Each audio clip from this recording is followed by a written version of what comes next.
Ủa ơi nôn ấy đọc khó này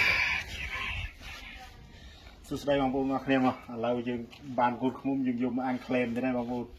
ថាដាក់ប្រឡាក់គ្រឿងយើងឲ្យវាអេនស្រេមទៅហ្មងនេះឃើញទេ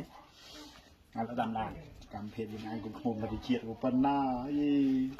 វាជាតិយើងដាក់ប្រឡាក់ទឹកវាតិចតិចផង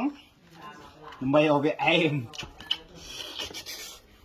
រួចយើងធ្វើការដាក់គ្របជើងផ្លឹបមកហើយយើងធ្វើការប្រែវាប្រឡាក់គ្រឿងមកខាងទៀតបងប្អូនផ្លឹបចឹងមកយើងបើករោគឆ្វីងបើស្លឹកឆ្វីងរួចយើងធ្វើការលាបគ្រឿងធម្មតាទៀតមកនេះគឺជក់របស់យើងបាទគឺថាលយមែនទេមើលទៅជក់វាដូចយូរណាស់ពេកយើងចាក់ដាក់ផ្លឹបចេះមកធ្វើការពុនរីវាសពសាច់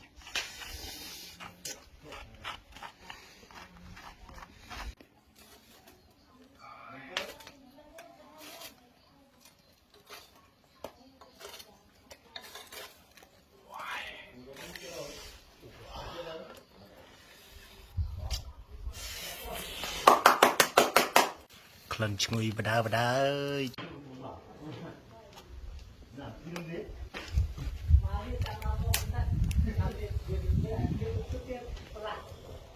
អូនអើយនងឯងដកកនេះហើយយើងចាប់ដើមយកមកភ្លក់បដើបដើឲ្យបងប្អូនព្រោះអាយើងការអានខ្មុំយើងត្រូវដាក់ពីអៀងអញ្ចឹងដើម្បីឲ្យវាហូរខ្លាញ់ដែលខ្ញុំនិយាយហ្នឹងគឺក្មួយមិនថាអាហ្នឹងវាហូរមិនអស់ទេ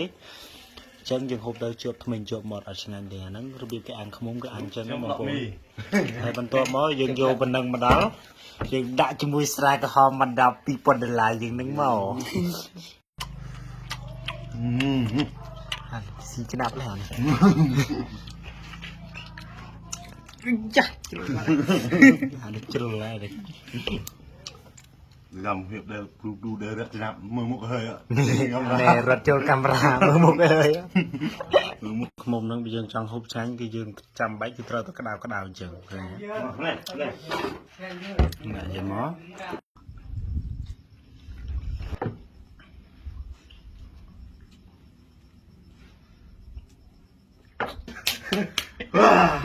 làm một chành mà kêu này